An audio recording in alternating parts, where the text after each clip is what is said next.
We did it, boys. We did it. We finally got it back.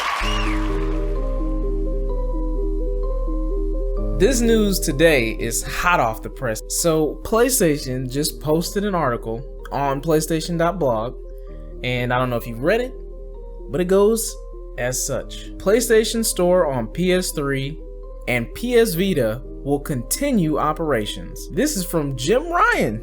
And if you don't know who that is the president and CEO of Sony Interactive Entertainment. Recently, we notified players that PlayStation Store for PS3 and PS Vita devices was planned to end this summer. Upon further reflection, however, it's clear that we made the wrong decision here. So today, I'm happy to say that we will be keeping the PlayStation Store operational for the PS3 and PS Vita devices.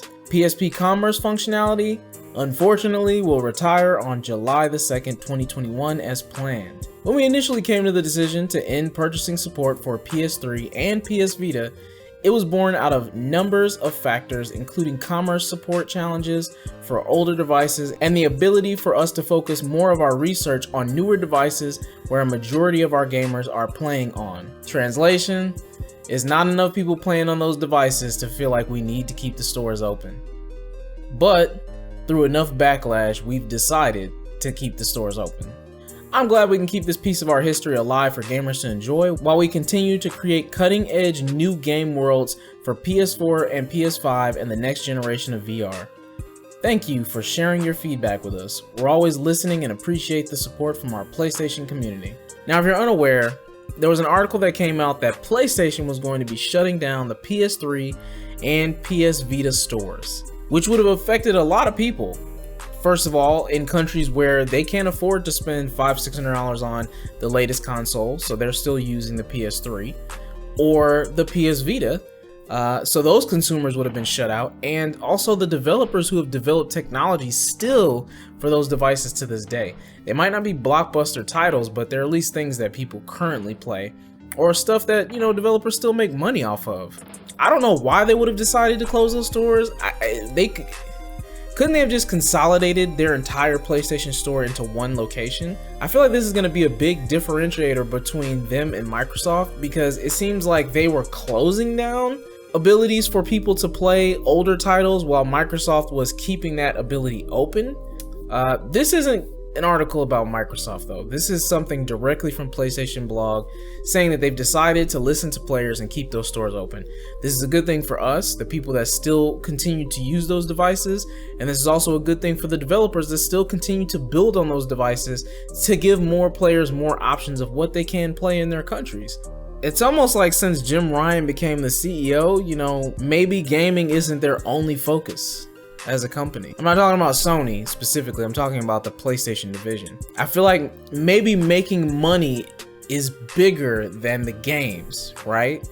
So initially people went to PlayStation because they believed PlayStation was the home of the games. And now it seems more like they're the home of trying to make money. And I'm not saying there's anything wrong with making money, but if you put making money over making good games, trust me, the community is going to voice their opinions. Maybe that's why a lot of people are saying they want the previous CEO back, Sean Layden. He seemed very intent on making games the focus. And the PS4 was their generation where they stood out. Hey, Jim Ryan, Sony, don't lose yourself in this. Don't lose yourself. Remember, the gamers are what built this console. So you still want to keep providing quality games. Don't close down stores. Give these people the ability to continue playing these older games because they enjoy it, and they'll continue to strengthen your name off of that. I guess this is the downside of going digital. But anyway, this one's a short one. It's not that long. I just wanted to share some thoughts on the whole PlayStation Store situation, at least for older devices, because, you know, if you have to include longevity in your in your new purchases, it's gonna kind of affect how you feel about this later down the line, you know? Kind of reinforces the get a PC kind of mindset, because this will never happen on PC. Anyway, if you made it to the end, thanks, man. I hope you enjoyed the content. Go ahead and like, comment, and subscribe too if you liked it. Become part of the family. We just hit 200 subscribers. I'd love to hear from you guys in the comments. We're gamers. Let's communicate, be friends. Let's set this up like a little multiplayer session. Let me stop. Anyway, with that being said, thanks for stopping by. Peace rings out.